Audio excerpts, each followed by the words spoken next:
पाठ 11 वाच्य वॉइस। वाच्य का अर्थ है बोलने का ढंग। वाक्य में क्रिया कर्ता, कर्म या भाव के अनुसार प्रयुक्त होती है। क्रिया के जिस रूप से पता चले कि क्रिया का मुख्य विषय कर्ता है, कर्म है या भाव, उसे वाच्य कहते हैं।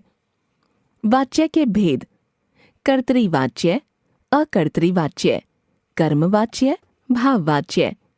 कर्तृवाच्य: जिस वाक्य में कर्ता मुख्य तथा कर्म गौण होता है उसे कर्तृवाच्य कहते हैं। इसमें क्रिया कर्ता के लिंग और वचन के अनुसार प्रयोग की जाती है, जैसे रमन जूस पीता है, विहान अंगूर खाता है। मोना तैर रही है, विकास हंसता है। यहाँ क्रिया के कहने का ढंग कर्ता को मुख्य मानकर हुआ है।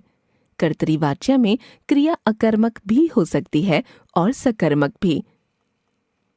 अकर्तृवाच्य: जब वाक्य में कर्ता मुख्य न होकर गौण हो तब अकर्तृवाच्य होता है। अकर्तृवाच्य के दो भेद हैं, एक कर्मवाच्य, दो भाववाच्य। कर्मवाच्य: जिस वाक्य में कर्ता गौण हो और कर्म को मुख्य बिंदु माना जाता है उसे कर्मवाच्य कहते हैं। वाक्य में आई क्रिया कर्म के लिंग और वचन के अनुसार परिवर्तित होती है। कर्ता के साथ से या द्वारा का प्रयोग किया जाता है, जैसे रमन से दूध पिया जाता है, विहान द्वारा निबंध लिखा जाता है। यहाँ पहले वाक्य में कर्ता के साथ से तथा दूसरे वाक्य में द्वारा का प्रयोग हुआ है और क्रिया में जा क्रिया अतिरिक्त आ गई है। भाववाच्य: जब वाक्य अकर्मक हो यानी उसमें कर्म न हो, ऐसे वाक्य में भाव की प्रमुखता होती है। इसमें क्रिया सदा पुल्लिंग, एक वचन तथा अन्य पुरुष में ही रहती है। कर्ता के साथ से द्वारा का प्रयोग किया जाता है, जैसे विकास से हंसा जाता है, मोना द्वारा तैरा जा रहा है।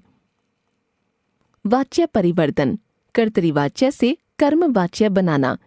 कर्ता के साथ से के द्वारा या द्वारा परसर्ग का प्रयोग किया जाता है। यदि कर्म के साथ परसर्ग लगा हो तो हटा देते हैं। क्रिया का रूप सामान्य भूतकाल में परिवर्तित कर दिया जाता है। क्रिया के साथ जात धातु का रूप जोड़ दिया जाता है। जात धातु का कर्म के लिंग और वचन के अनुसार प्रयोग होता है। कर्तृवाच्य कर्मवाच्य: वह पुस्तक पढ़ता है, उससे पुस्तक पढ़ी जाती है। वह पुस्तक पढ़ रहा है, उससे पुस्तक पढ़ी जा रही है। वह पुस्तक पढ़ेगा, उससे पुस्तक पढ़ी जाएगी। वह पुस्तक पढ़ सकता है, उससे पुस्तक पढ़ी जा सकती है। वह पुस्तक पढ़ रहा था, उससे पुस्तक पढ़ी जा रही थी।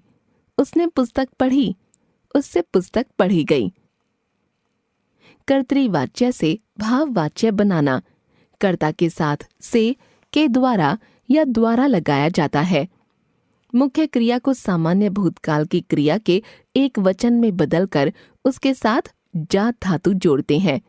क्रिया हमेशा एक वचन, पुल्लिंग, अन्य पुरुष में प्रयोग होती है, जैसे कर्तृवाच्य भाववाच्य: मैं नहीं पढ़ रहा हूँ, मुझसे पढ़ा नहीं जा रहा है। मैं पढ़ता हूँ, मुझसे पढ़ा जाता है। मैं अब पढ़ सकता हूँ, मुझसे अब पढ़ा जा सकता है। मैं कब पढ़ सकूंगा, मुझसे कब पढ़ा जा सकेगा। मैं अब पढ़ूंगा, मुझसे अब पढ़ा जाएगा। मैंने बहुत पढ़ाई की, मुझसे बहुत पढ़ाई की गई। एक बार फिर से, क्रिया के जिस रूप से पता चले कि क्रिया का मुख्य विषय कर्ता, कर्म या भाव है उसे वाच्य कहते हैं। वाच्य के दो भेद होते हैं, एक कर्तृवाच्य, दो अकर्तृवाच्य। जिस वाक्य में कर्ता मुख्य होता है उसे कर्तृवाच्य कहते हैं। जिस वाक्य में कर्ता गौण होता है उसे अकर्तृवाच्य कहते हैं। अकर्तृवाच्य के दो भेद होते हैं, एक कर्मवाच्य, दो भाववाच्य।